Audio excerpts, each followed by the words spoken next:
திருப்பரங்குன்றம் தீர்ப்பு தனி நீதிபதியினுடைய திரு ஜிஆர்எஸ் அவர்களுடைய தீர்ப்பு சரி என்று 2 அமர்வு நீதிபதிகள் தெரிவிச்சிருக்காங்க. இந்துக்களுக்கான நீதி நிலைநாட்டப்பட்டிருக்கிறது. பூர்ணச்சந்திரனுடைய தியாகம் அர்த்தமுள்ளதாக மாறியிருக்கிறது. எனக்கு தெரிந்து தமிழக அரசியல் வரலாற்றிலே ஹிந்து பக்தர்கள், முருக பக்தர்கள் இது மாதிரியான ஒரு வடிவத்தில் தன்னுடைய உணர்வுகளை வெளிப்படுத்தியதில்லை. இப்போ மொழி போராட்டம் அதில் தனக்குத்தானே தீயிட்டு கொண்டு தமிழ் அப்படிங்கிற அந்த விஷயத்துக்காக தீ குளித்து தங்களுடைய உணர்வுகளை வெளிப்படுத்தியிருக்காங்க. தமிழ் உணர்வு, தேசிய உணர்வு, சுதந்திர போராட்டத்தில் பல பேர் கலந்து கொண்டு தேசத்துக்காக உயிர் தியாகம் பண்ணியிருக்காங்க.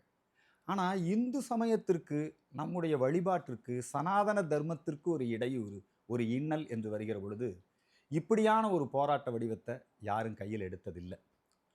ஆழ்வார்களும் நாயன்மார்களும் ஒரு காலத்தில் இத்தகைய போராட்டத்தை செஞ்சிருக்காங்க. நமது பாரத நாட்டிலே, குறிப்பாக தமிழகத்திலே சமணர்களுடைய ஆட்சி, நம்முடைய சனாதன ஹிந்து தர்மம் தடை செய்யப்பட்டது. மதுரையிலே ஒட்டுமொத்தமாக மதம் மாறிவிட்டார்கள். மன்னனே கூன்பாண்டியனாகிவிட்டான்.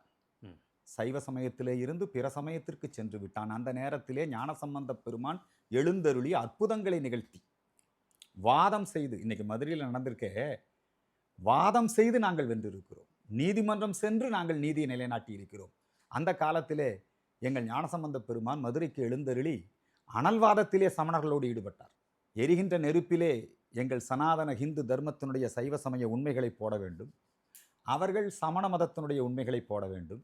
எது நெருப்பிலே வேகவில்லையோ, எரிந்து பஸ்பமாகவில்லையோ அது வென்றது. இதுதான் அங்கே போட்டி.